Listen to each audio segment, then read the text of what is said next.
آج مسلمان آ کے کہتا ہے کہ میری دعا قبول نہیں ہوتی، اللہ سنتے ہی نہیں۔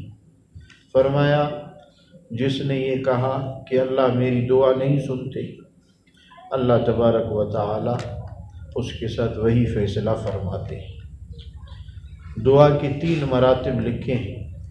ایک دعا کا مرتبہ یہ ہے کہ اللہ پاک فوراً قبول کرے، جو چیز آپ نے مانگی وہی چیز مل جائے۔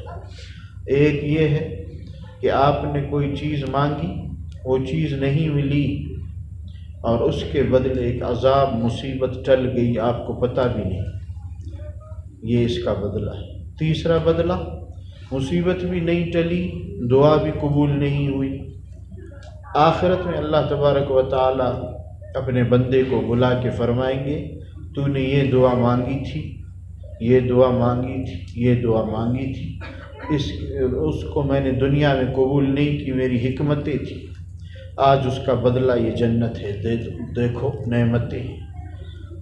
روایت میں ہے کہ یہ آدمی ارمان افسوس کرے گا، کاش میری ایک دعا بھی دنیا میں قبول نہ ہوتی، سب کا ادھر اجر مل جاتا، بدلہ، اتنا بڑا بدلہ ملے گا۔